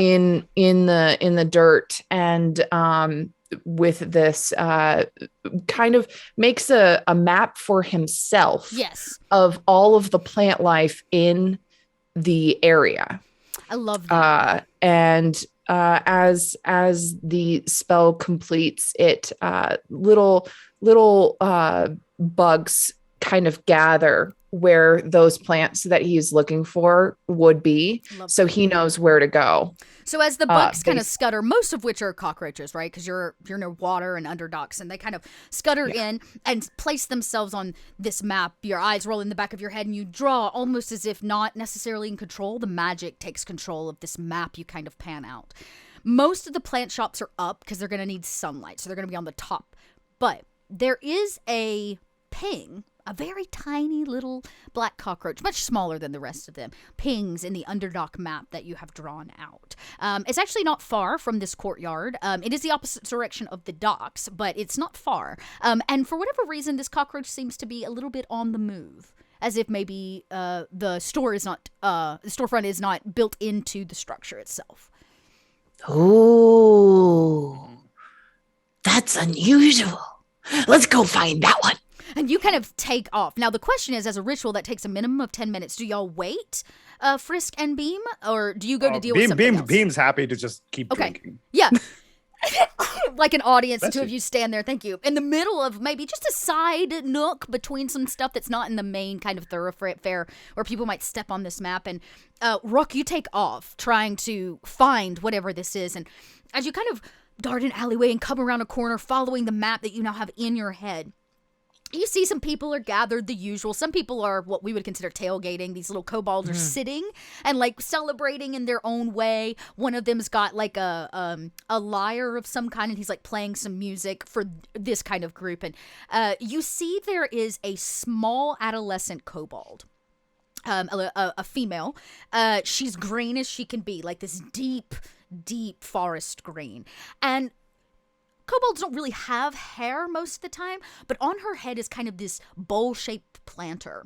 And she's got plants growing out of this planter, vines and things drop down as if it were to make a plant. She's got them around her neck and tucked in pockets, and you can see at the very, very top, sitting over her head, is what looks to be kind of an oversized Venus flytrap about the size of a human hand. And it kind of just nips flies out of the air, but it rides like on top. And you can see her, she's like, does anybody want a flower? And these kobolds sitting by are like, get out of here, kid. You know, like, go find something else to do. Celebrate. And she's kind of walking around trying to sell what few plants that she has. I rush up to her, extremely excited. This is probably the most animated Rock has been so far throughout this whole thing. He's a bit more shy, so he kind of like shrinks down when people look at him. But he is completely inhibited right now, just gone. He runs straight up and says, "Oh my gosh, I love your plants." She goes, you see, as soon as you get close, she goes and sneezes. She goes, "I'm so sorry, I have allergies." Oh, that's unfortunate. And the kid, the little girl, kind of laughs and she goes, "I'm so sorry. It's just, what can I help you with?"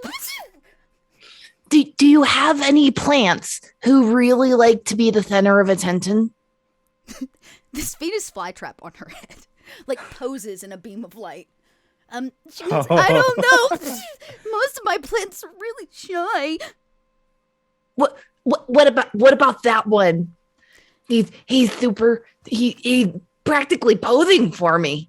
Hey, little guy. She goes, "Oh," and it kind of nips a little bit at your hands, not as if it were to bite you necessarily, but in the way a cat does an affectionate nibble. And she goes, "Oh, yeah, nobody ever wants Mr. Big Mouth. He's kind of particular." Well, it's there's something about a really nice looking plant. Do you think you'd be willing to donate or trade Mr. Big Mouth for the honor of being in the giant terrarium that's going at the top of the pole for the celebration? Her eyes get really big. She goes, "You're all the chosen ones." And she kind of sniffs a little snot back up her little kobold nostril.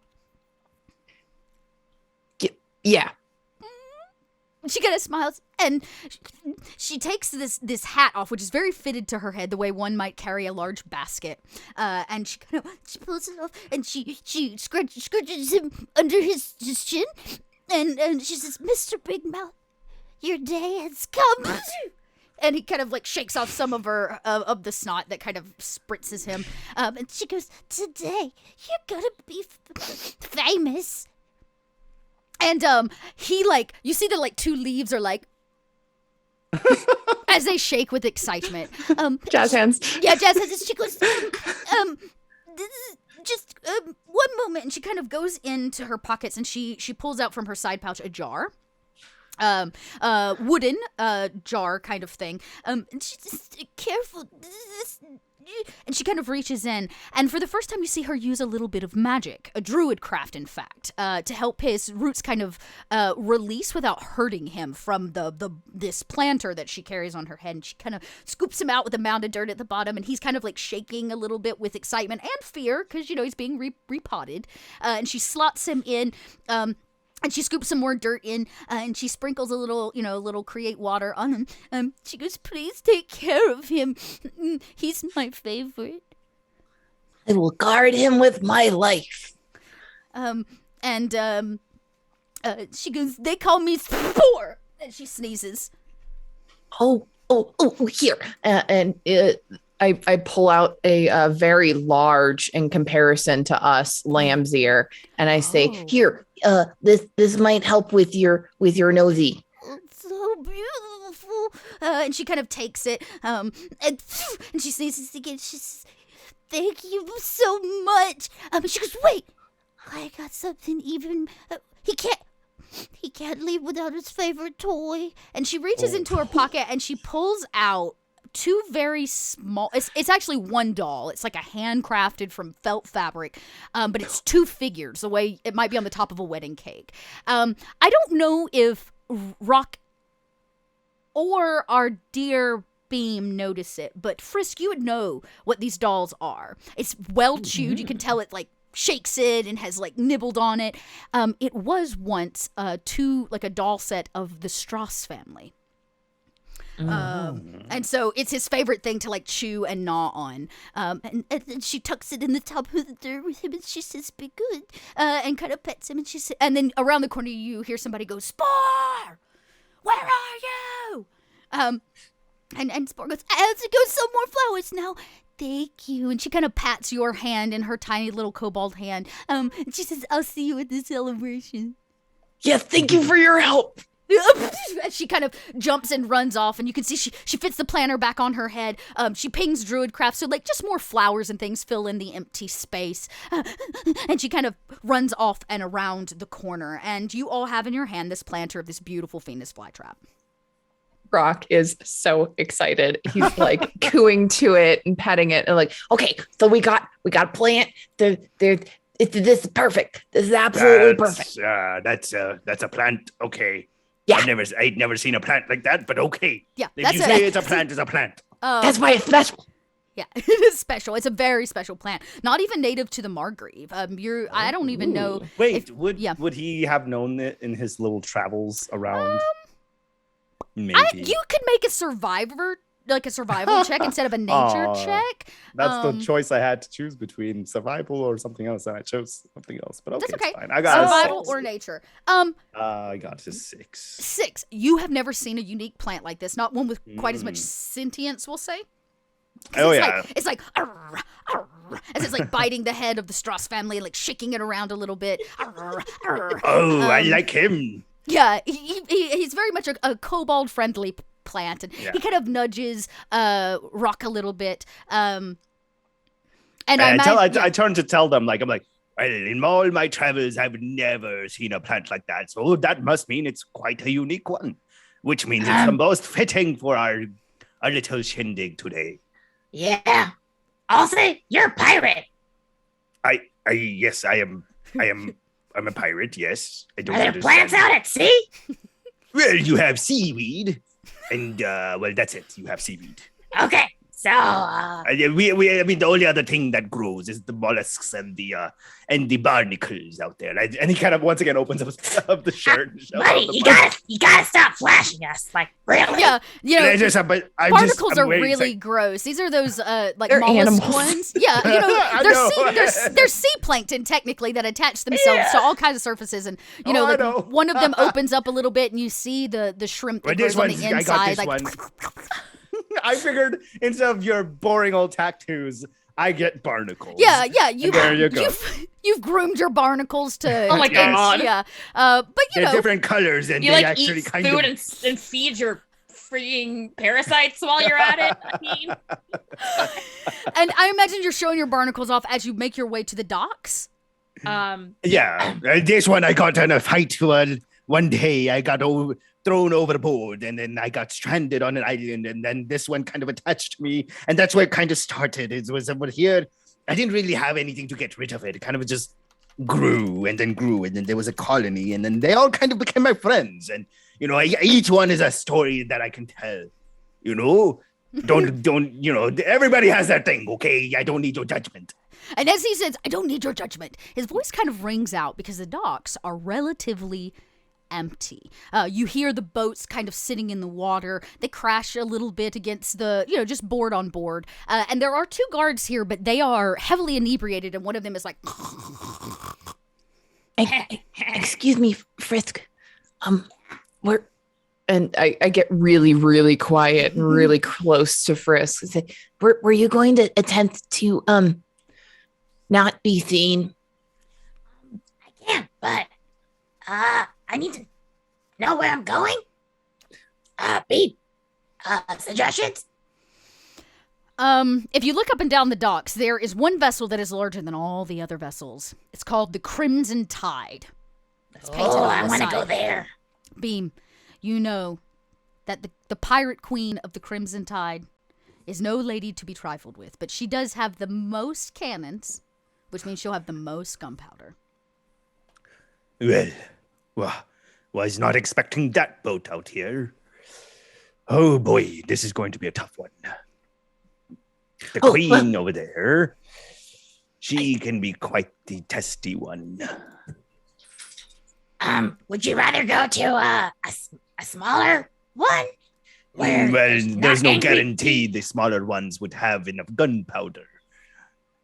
Okay, so hold on. Let's get into this corner here. Y'all make a little huddle while this guard's like. Okay, so hold on. Let's everybody take your cloak and go like this. I don't have a cloak. Okay, that's fine. I'll cover you with mine. You have an open shirt. Yeah, that's what I do. But I could do this. It's now the three of you and the barnacles. Oh, and you know what? The Venus flytrap plant, Mr. Big Mouth, he puts his leaves out and huddles with you.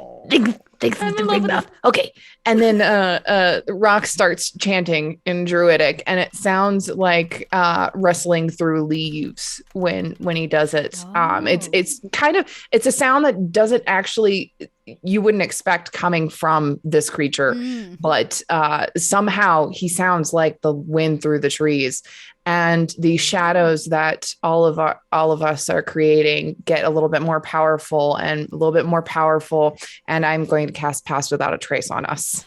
Nice. So everybody will get a +10 to your stealth checks.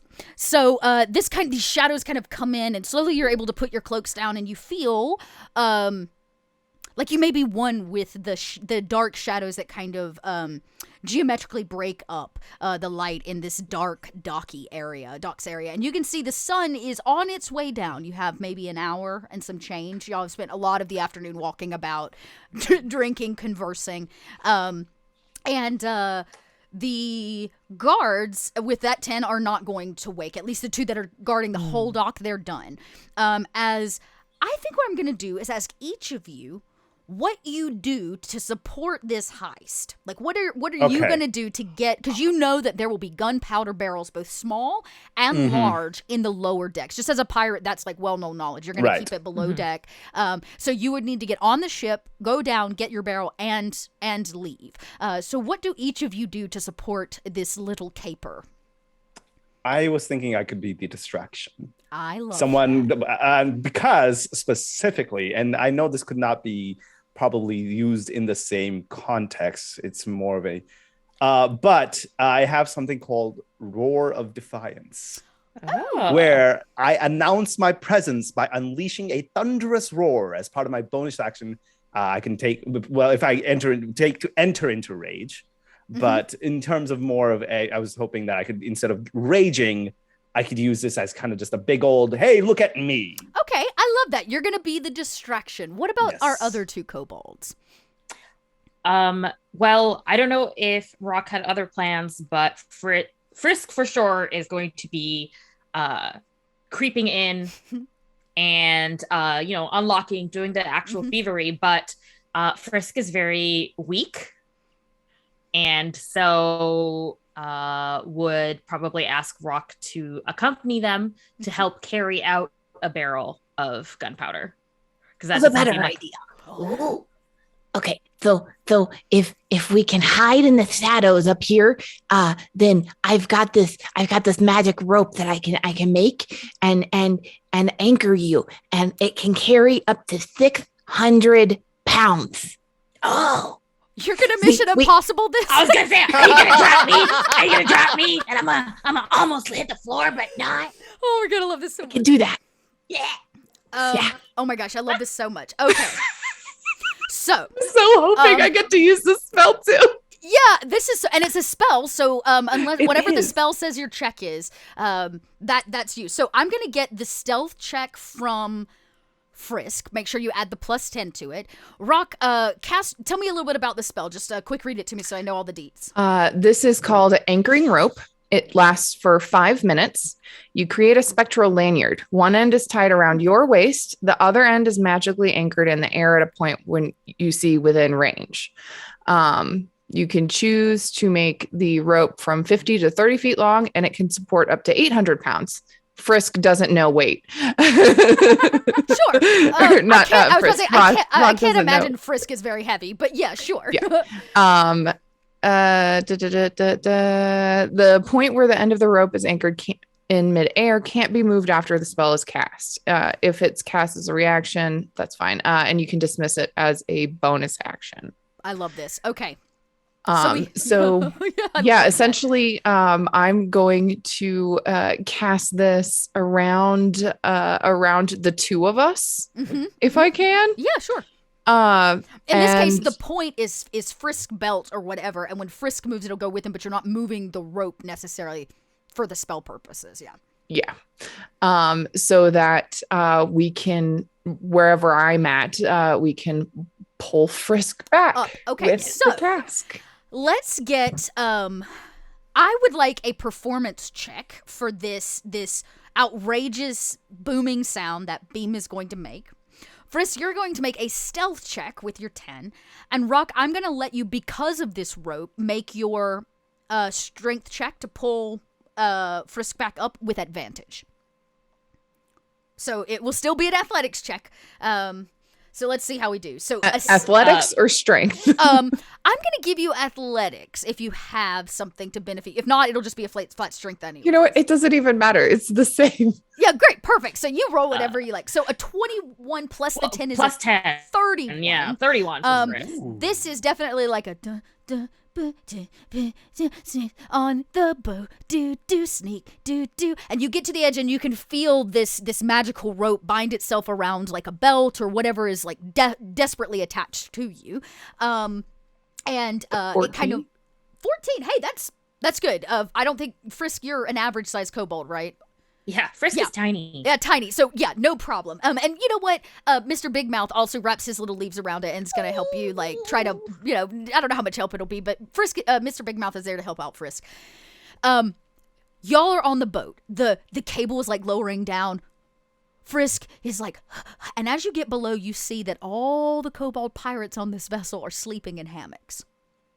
They're all down here just like drunk. You can see the bottles. But at a 31, you hold your breath. You wipe the sweat off your kobold face. And you can see it, the perfect barrel of gunpowder. It's just cracked open. You can smell it with your nose as your hands reach for it. Beam, let's get your performance check. Okay. Oh, because I love this spell, and this is going to be a lot of fun. Okay, performance. Again, performance. God dang it. That's a nat 20! Okay. In my mind's eye, this was going to come out as a rather raucous belch, but at a nat 20, I'm going to let you tell me what you do to distract, because really, I don't think you're wanting to wake the kobolds beneath. You're wanting to really distract anybody else that might come into this area, which is like 2 sleeping guards and like some drunk pirates hanging out on the side. So what do you do? I start singing a pirate ditty. Yeah.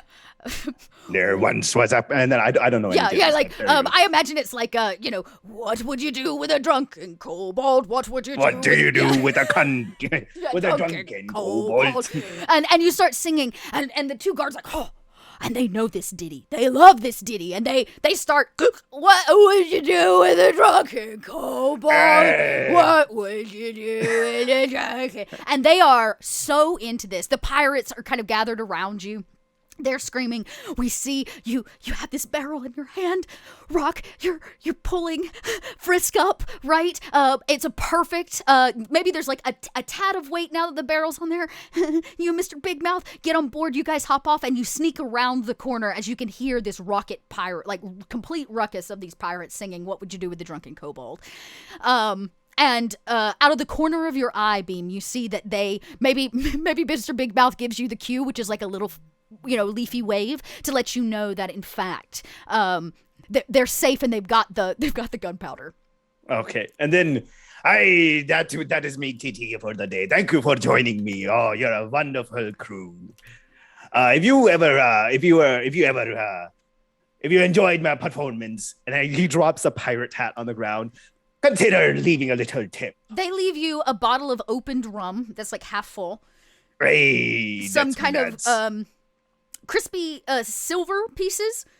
Silver, because that's all pirates carry. Silver, yes. Who needs gold when you've got silver? And they, some of them are chipped around the edges. And one of these drunken ones reaches in, and he probably meant to pull silver, but he pulls a very special gold coin. It's larger and bigger, and he drops it in kind of unknowingly as you scoop your hat and join the rest of them.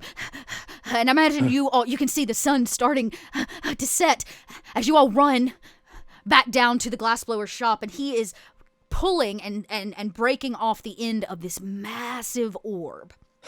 That's a big one. It's big. It's like real big. It's like the size of like a beach ball, and it's beautiful. This beautifully blown kind of sea glass. It shines and it sparkles.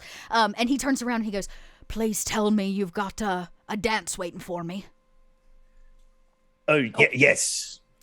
You know it. He holds Here his you heart. go. This is a token of affection or token of agreement, and gives him the earring. He puts it in his ear, Breakfast Club style, because he's so enamored. Poor guy's heart's going to be broken. And he claps you all on the shoulder and he says, "It's been nice doing business with you, but I got a dance waiting on me." And he kind of like, you hear Wait, how do we carry this? pitter patter of his feet. He goes, "That's your problem." We'll get it. Here, let's As I we need were to now running, build this. I would say that Rock probably started grabbing handfuls of dirt anywhere he saw them. Yeah, and there's a just couple like places. stuffing them in his pockets and stuff like that. Yeah, and there's actually some sand here because that's what he uses to make glass. So you could like Perfect. get a little extra sand. There's probably some rocks and easily some rocks around from broken cobblestone. And of course, your little planter with Mr. Big Mouth actually has dirt in it as well. That was given to you, so you've got enough dirt to fill this. No Yeah. problem. Starts just loading up the terrarium and making sure Mr. Big Mouth is comfortable and says, "Okay." Okay, all right. Well, I need to now tinker this out. I swear I had it somewhere in here. Tinker. Yeah, so you're gonna have to tinker together the explosive piece. There of it is. this. Tinker's. I do have Tinker's tools. And I go with my hands, so just tell me where you need me. All right, I will. Oh, okay. Well, and then he kind of just goes around and kind of just. So in the glass bowl, he kind of spills it with the dirt, and he goes, "Well, fill the bowl with your stuff. I'll go and make this contraption that's going to sit on top." And then I'm assuming like while he's there, he collects some like shiny fish scales. Yeah, there's like easily some shiny stuff. There's also a lot of broken glass around here, right? Not sharp, but like pieces that have been broken up. There's plenty of shiny stuff for you to like add to the mixture. Okay, perfect. And Rock begins that process of putting Mr. Big Mouth in place while the two of you are going to build the explosive part of this that definitely should not harm anything. So you have do I just click the Tinker's Tinker's tools, tools? which gives you proficiency. Right? Uh-huh. I'm going to need a dex check from both of you. Dexterity. Okay. Or, I would say dexterity. This is a little bit. Okay. Where is the use- dex check? Is it saving throws? It's not, Or- just hit the regular dexterity number button. and then make sure to add your proficiency bonus to it because you've got your Tinkerer's tools. Do I just hit the +2 on that? Is that where Yep, do just I hit the +2 and then what your proficiency bonus at 3 is what? Ooh, 1? That is not roll yes. good. That did not roll good. And then Oh, that's click you. on.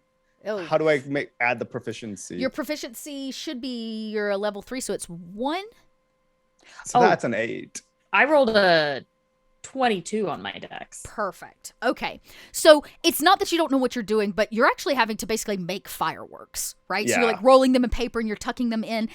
This glass bowl is really, really fragile. And you tuck one of the fireworks in and the whole thing goes to tip. But thanks to Frisk, you catch it instantly and kind of tip it back into place. Oh, that was a great catch. There's a cart that I imagine you're kind of building all of this on so you can pull it back because you don't want to roll this glass ball through the, the No. stuff. So you all piece it together with quite a bit of success. And you begin.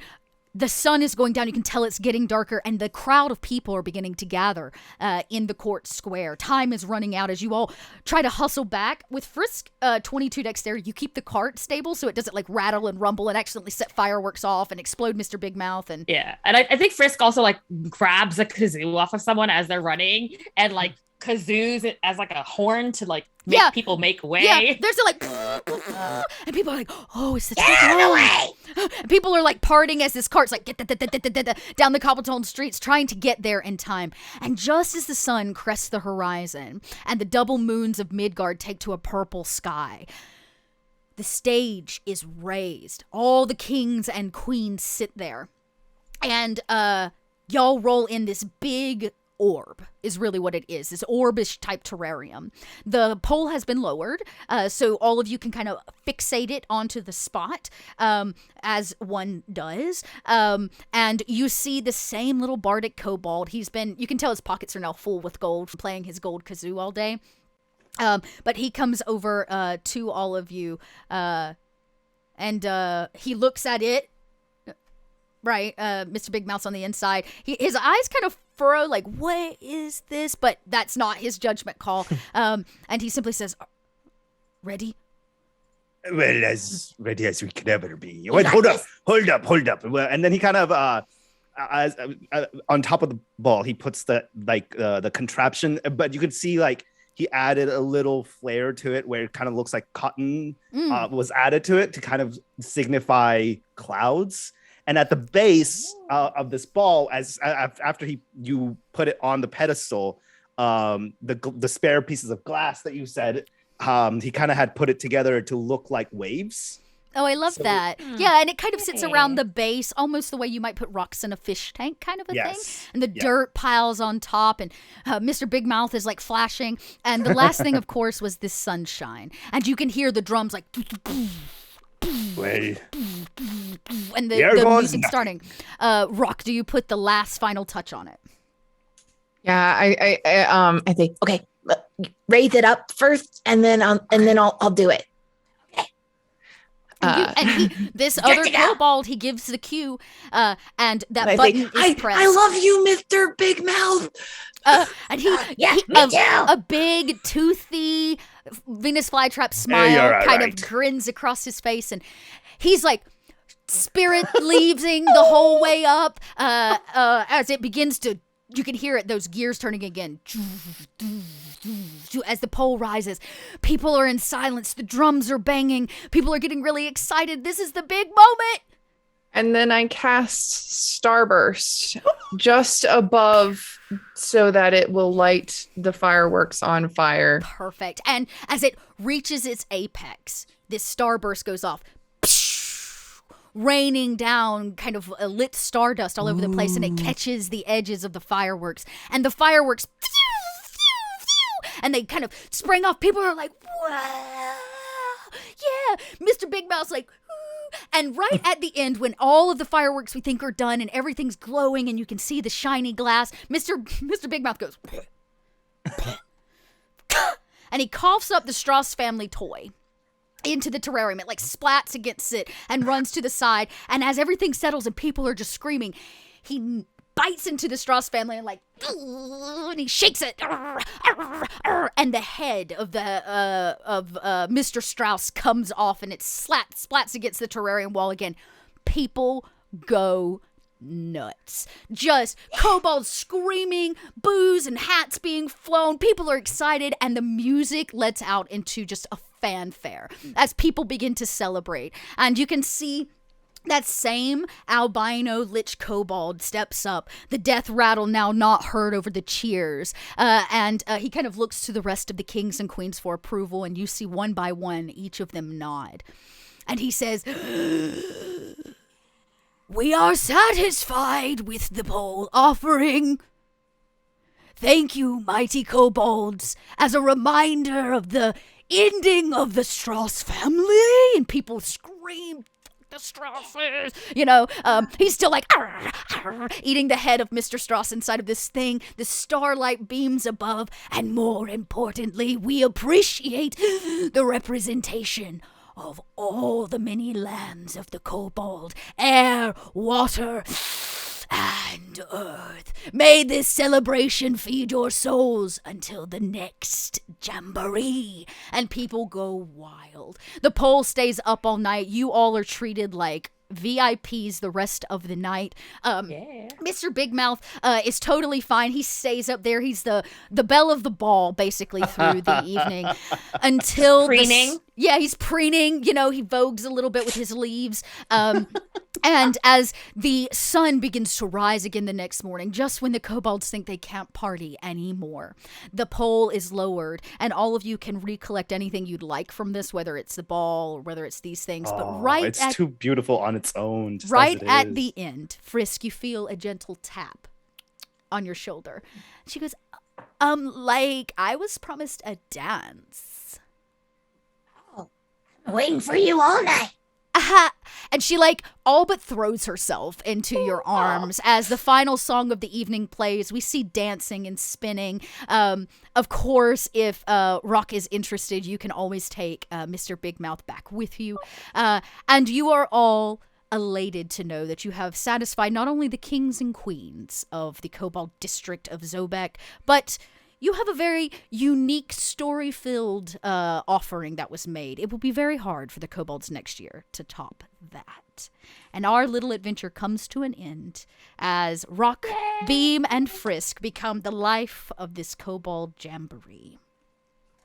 That was you fantastic. did it! You did it! What That was that coin? amazing. And I fell in love with the plant. And you felt there was a plant. There was Me the too. coin you got is actually known as a magical item. It's known as a lucky coin. It offers you one option of the luck feat so that you can re-roll. Basically, you spend it, and it gives you some luck. Perfect coin for a pirate.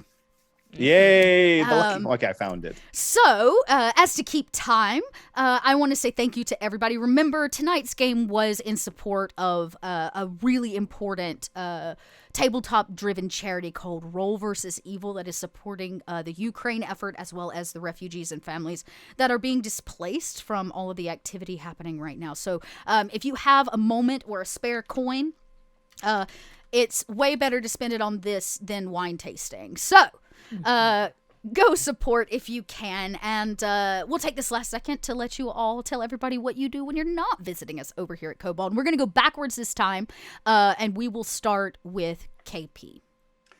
Oh boy. Hello everybody. My name is KP, also known as KP11 Studios. You can find me on Twitter, on Instagram, and all your social medias. I do so many various things. I'm a photographer.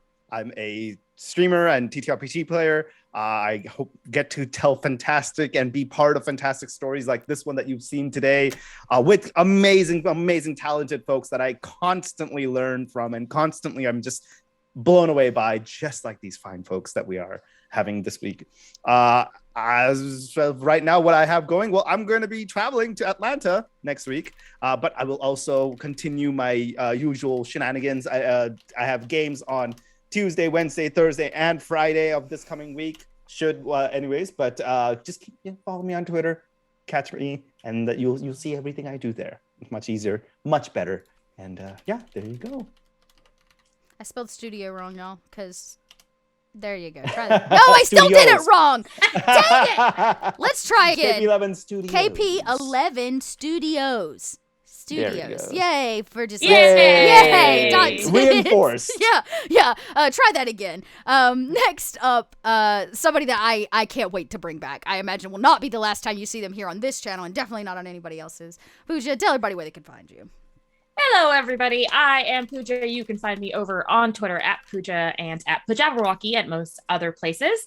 And I write sometimes for games, mostly really enjoy playing pretend in the most obnoxious ways with my friends, old and new. And you can find me I do a bunch of games. You can find all those links over on Twitter, but I specifically want to highlight this Tuesday. I will be playing 4 Sherlock Holmes and a vampire over on Man at Pot Studios in the evening as part of and that game is a part of the Trans Rights for Texas bundle. Nice. And as a Texan, I feel very strongly, and I really hope you can come out and support this wonderful cause.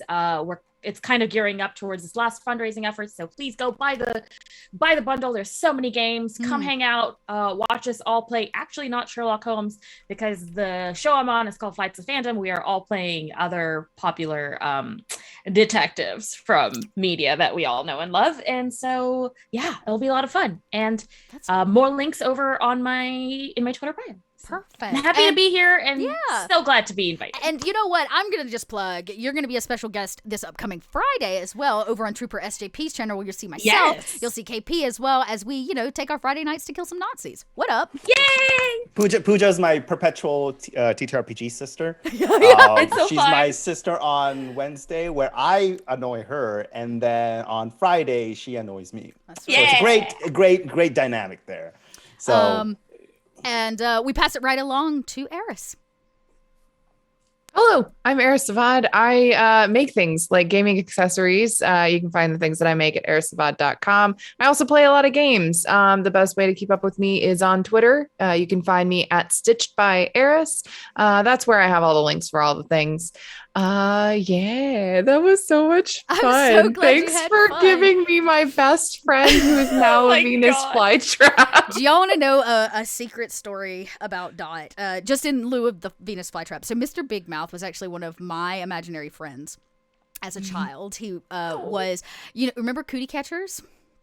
I used to have this cootie catcher that was my favorite cootie catcher, and in my mind's eye as a child he was a Venus flytrap, and he used to sit on my bedside table, and his name was Mr. Big Mouth.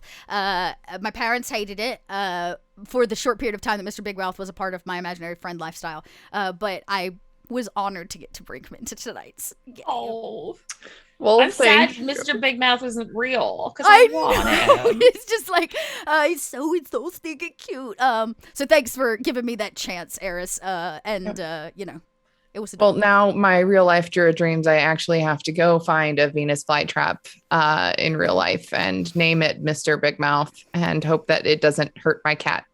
It's actually it's the only plant I've ever been able, I did eventually own a Venus flytrap way back in Savannah, and it was the only plant I was ever able to successfully grow. I used to keep him on my porch because he loved the gnats and the flies and the mosquitoes and stuff in Savannah, and I let him eat them all off my porch. Well, we're moving to Illinois soon, so about to say, you that'll might be a need perfect one. place for Yeah. okay. All right. Anyways, yeah, find Go me get on yourself a Twitter at Venus Stitched by flytrap. Eris.